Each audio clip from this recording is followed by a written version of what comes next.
में मिले giant मम्मीफाइड finger की कहते हैं कि यह जिस जायंट की उंगली थी उसकी लंबाई करीब 16 फीट के आसपास रही होगी। दोस्तों, स्विस पुरातत्ववेत्ता ग्रेगर स्पोरी ने 2012 में बाइल्ड नामक जर्मन न्यूज़पेपर में जायंट मम्मीफाइड फिंगर की यह फोटो पब्लिश की थी। फिंगर की लंबाई 16 इंच है और अनुमान लगाया जा रहा है कि जिस किसी भी जायंट की यह उंगली है उसकी औसत लंबाई 16 फीट रही होगी। हम आपको बता दें कि फिंगर स्पोरी को सन 1988 में मिली थी, जब वह अपनी इजिप्ट की प्राइवेट ट्रिप पर थे। फिंगर को मम्मीफाइड करके रखा हुआ था और कथित तौर पर माना जाता है कि यह फिंगर गीजा पिरामिड की किसी जायंट मम्मी की है।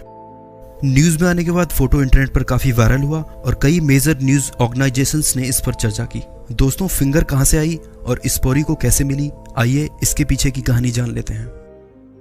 सन 1988 स्पोरी अपनी इजिप्ट की प्राइवेट ट्रिप पर थे और ट्रिप के लास्ट दिन जब वह लौट रहे थे तब उनकी मुलाकात एक बूढ़े आदमी से हुई जो मुर्दा चुराने वाले खानदान से ताल्लुक रखता था।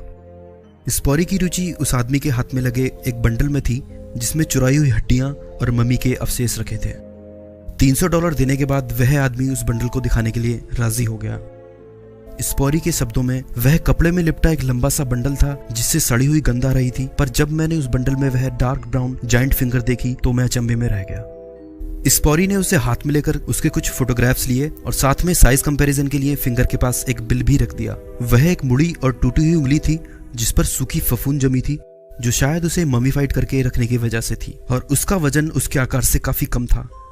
स्पोरी के अंदाजे से जिस किसी भी जीव की यह उंगली थी उसकी लंबाई 16 फीट के आसपास रही होगी, तो कहा जा सकता है कि यह किसी जायंट की उंगली थी। दोस्तों, फोटो के वायरल होने के बाद लोगों के मन में कई सवाल उठे कि क्या यह कोई झूठी खबर है, क्योंकि जायंट्स के अफसोसों के ज्यादातर सबूत झूठे साबित होते हैं। इसके अलावा उनके चोरी या गायब होने की खबरें सामने आती हैं। ऐसी ही घटना इस केस में भी हुई। बाद में पता लगा कि जब फिंगर पब्लिक एग्जीबिशन के लिए रखी गई थी तो वहां से उसे किसी ने चोरी कर लिया। इस खबर के बाद ज्यादातर लोगों ने माना कि यह कोई झूठ था और इस केस से उनकी रुचि हट गई। पर दोस्तों, यह खबर अगर वाकई में सच थी तो मन में सवाल उठता है कि यह आखिर किस प्राणी की उंगली थी। आइए देखते हैं सोर्सेस क्या कहती हैं। दोस्तों, फ्लेवियस जोसेफस, जो कि 1st सेंचुरी के रोमन स्कॉलर और इतिहासकार थे, अपनी जूइश वॉर की हिस्ट्री में जायंट्स का जिक्र करते हुए लिखते हैं कि वह सामान्य लोगों से काफी बड़े और डरावने थे। जोसेफस ने जायंट्स के बारे में और भी कई बातें बताई हैं जिन्हें आप खुद भी पढ़ सकते हैं। इसके अलावा कुछ लोग मानते हैं कि फिंगर वानरों की एक विलुप्त प्रजाति जी ब्लैकी की हो सकती है। हम आपको बता दें कि जी ब्लैकी वानरों की एक विलुप्त प्रजाति है जो आज से लगभग 1 लाख साल पहले तक अस्तित्व में थी। वह सामान्य मानव से साइज में लगभग 1.5 गुना बड़े होते थे। पर अगर यह फिंगर इस वानर की है तो इसे मम्मीफाइड कैसे किया जा सकता है, क्योंकि मम्मीफाई करने की तकनीक लगभग 7000 साल पुरानी है और वानरों की यह प्रजाति 1 लाख साल पहले विलुप्त हो चुकी थी। दोस्तों, इन सभी तर्कों के अलावा अगर हम स्पिरिचुअल तर्कों की बात करें तो बाइबल में कई जायंट्स का जिक्र है और भी कई बुक्स हैं जिनमें जायंट्स के अस्तित्व का जिक्र मिलता रहा है।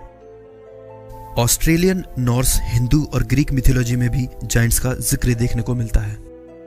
दोस्तों, वर्तमान समय में भी असाधारण रूप से लंबे कई लोग हमें देखने को मिलते हैं जो कहीं ना कहीं यह साबित करते हैं कि हमारे पूर्वज हमसे आकार में कई गुना बड़े थे।